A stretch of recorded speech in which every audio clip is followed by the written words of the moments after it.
Good morning students. आज हिंदी का revision करेंगे। तो सबसे पहले लेसन फर्स्ट में से पहला क्वेश्चन है, कहानी का कौन सा पात्र आपको सर्वाधिक प्रभावित करता है और क्यों। तो इस पाठ में कोई भी आप पात्र हो सकता है। आपको यहाँ पर मुंशी बंशीधर भी हो सकते हैं, पंडित अलोपी दीन भी हो सकते हैं, बूढ़े मुंशी जी हो सकते हैं। अब आपके ऊपर डिपेंड करता है कि आप उस बात को कितने सटीक ढंग से अपने तर्क के साथ में उसे प्रस्तुत कर सकते हैं।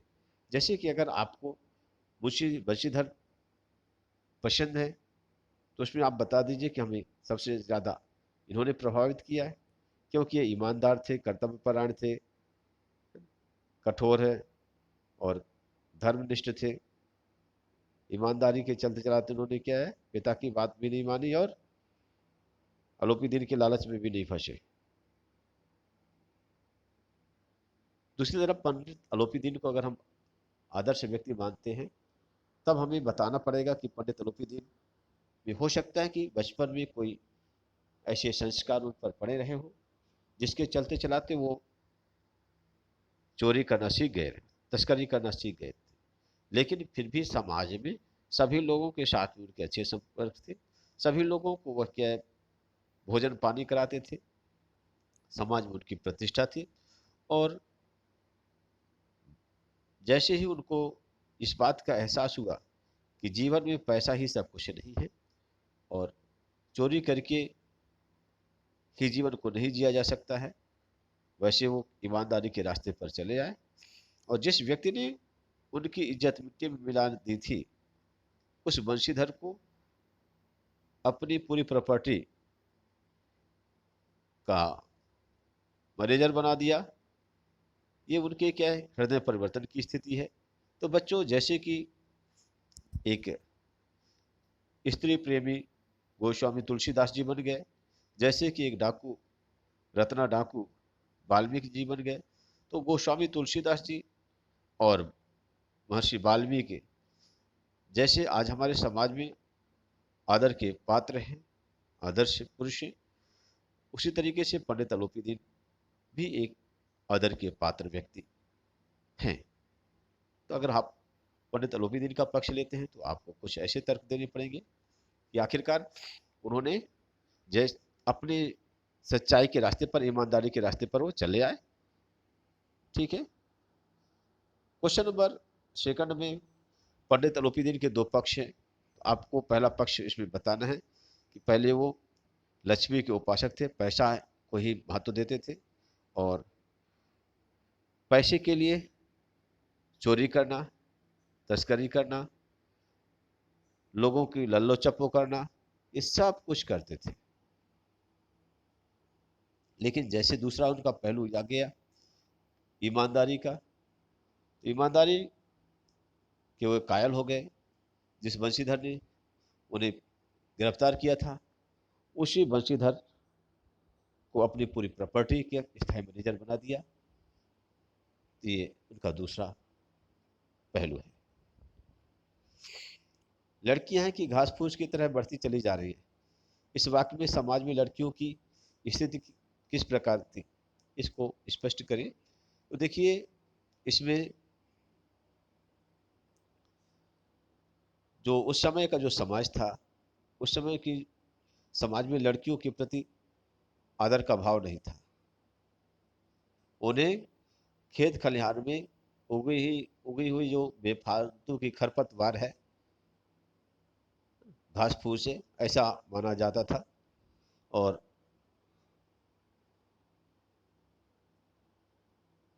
लड़की के पैदा होने पर लगता है कि उनको बहुत दुख होता था और उन्हें लगता था कि शायद ये समाज के लिए बेकार है, घर के लिए बेकार है।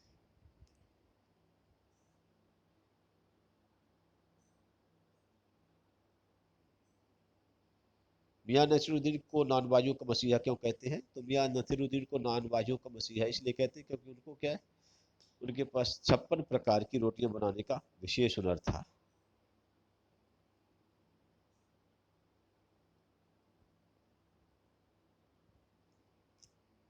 लेखिका मियाँ नसीरुद्दीन को के पास क्यों गई थी? तो लेखिका आटा का ढेर देख करके और सब पता लगाने के लिए गई थी कि आखिरकार ये आटा का ढेर क्यों लगा हुआ है यहाँ पास, कहीं सिवैयाँ तो नहीं बन रही हैं, तो मैं भी आटा दे कर के पैसे देकर सिवैयाँ बनवा लूँ। बाद में जब वहाँ पर लेखिका पहुँची तो उसे उसने देखा कि यहाँ पर तो मियाँ नसीरुद्दीन जी हैं जो 56 प्रकार की रोटियां बनाते हैं।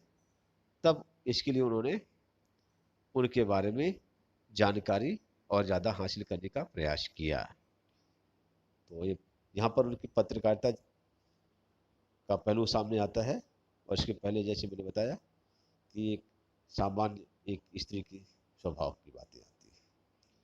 बादशाह के नाम पर प्रसंग आते ही लेखिका की बातों से मियाँ नसरुद्दीन की दिलचस्पी क्यों खत्म होने लगी थी। तो लेखिका की बातों का प्रसंग यहाँ पर बादशाह के नाम के प्रसंग की बात आते ही लेखिका की बातों से रुचि मियाँ नसरुद्दीन की हट गई थी। क्यों की हट गई थी, इसका एक रीज़न ये है कि मियाँ नसीरुद्दीन को जो कुछ भी जानकारी हासिल रही होगी वो कहानी किस्से के रूप में परिवार में बता दी गई होगी। वहाँ पर उनके पूर्वज का नाम उनको याद नहीं होगा, उनके पास उनको राजा का नाम मालूम नहीं रहा होगा।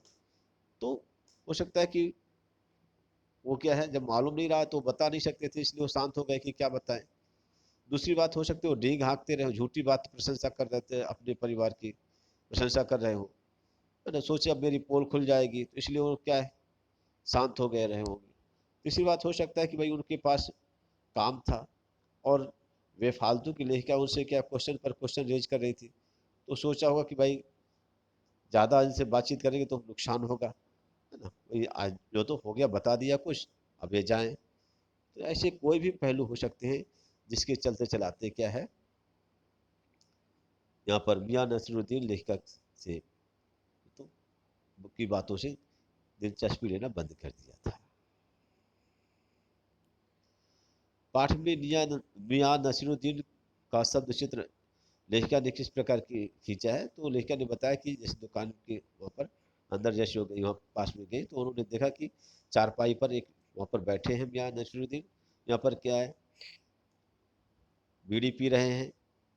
मौसम की मार से उनका चेहरा पका है, आंखों में काइयाँ हैं, भोलापन है और एक पेशेवर कारीगर की चमक उनके चेहरे में साफ दिखाई देती है।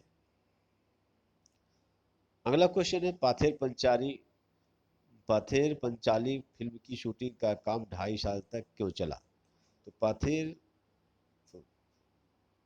पंचाली की शूटिंग का काम 2.5 साल तक इस कारण से चला क्योंकि लेखक वहाँ पर फिल्म कंपनी पर काम करता था, तो नौकरी करता था। नौकरी के चलते चलाते क्या है, वो उसके पास छुट्टी नहीं थी, लेखक के पास पैसे की कमी थी। जब वो पैसे होते थे तब फिल्म की शूटिंग करता था वो। साथ में उसे विज्ञापन कंपनी में जैसे काम करता था, और उसमें क्या है, विज्ञापन कंपनी में काम करता था, तो उसमें जब वहाँ से छुट्टी मिले और इसके बाद में फिर वो और पैसे हो तब वो जो शूटिंग करता था कर सकता था। यहाँ पर फिल्म की बात आ गई तो फिल्म में नहीं बल्कि विज्ञापन कंपनी में काम करता था लेखक।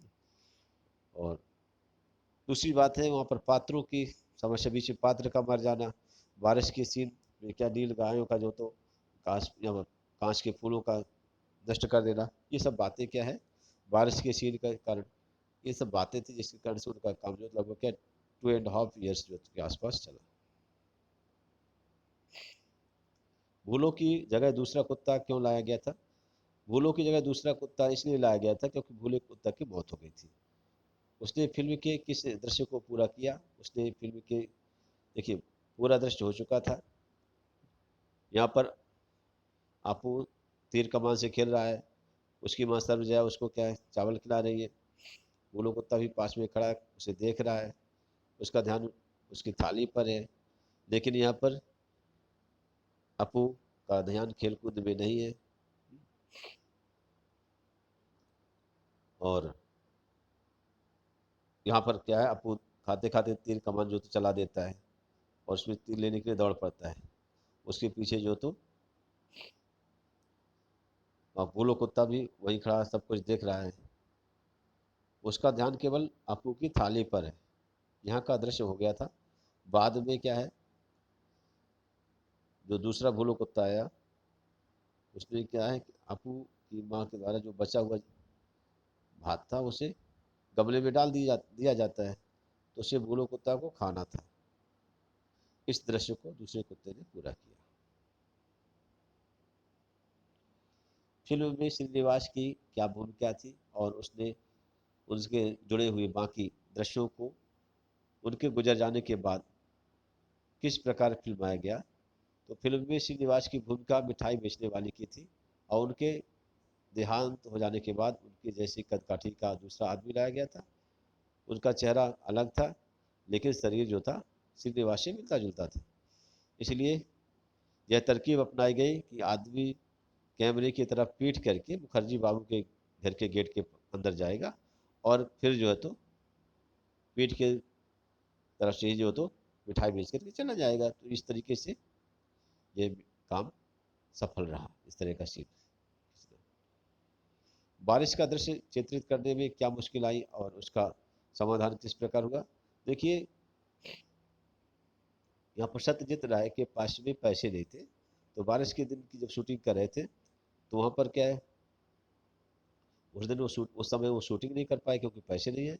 जब बारिश क्या है निकल का समय निकल गया, अक्टूबर मार्च तक जो तो उनके पास पैसे जब तक इकट्ठे हुए तब तक बारिश जो है समय निकल गया था। तो इसमें शरद ऋतु में क्या है, आसमान में जैसे बारिश बादल दिखाई दे तो ये क्या अपनी पूरी टीम के साथ में गांव की तरफ रवाना हो जाते थे। दिन भर बैठे रहे, इसके बाद क्या है, पता चले कि पानी न बरसे। एक दिन आखिरकार पानी बरसा और सीन पूरा किया गया। अपू और दुर्गा को ठंड लग गई, है ना, लेकिन फिर भी क्या है, उसको ब्रांडी मिला करके दूध में और फिर लेखक वहाँ पर लेखक ने उसे पिलाया और वो मामला शांत हो गया, ठीक हो गए बच्चे भी। तो इस तरीके से बच्चों ये क्या क्वेश्चन आंसर हो गए। आप लोगों के पाठ के बीच में से जैसे पाठ का नाम क्या है, इस पाठ का नाम क्या है, इसके लेखक कौन है ना, साथ में और जितने भी बीच से बिटवीन क्वेश्चंस बन सकते हैं उनको हम आप लोगों को क्या है भेजेंगे। साथ में वो भी एग्जाम में आएंगे। साथ में आप लोगों को महत्वपूर्ण चीज़ क्या है, इसके अलावा आपकी महत्वपूर्ण चीज़ इसमें ये है कि आपको जो पत्र लिखना है तो पत्र पहले मैंने भेज दिया है, उसका भी अभ्यास करिएगा। तो थैंक यू स्टूडेंट्स। ओके।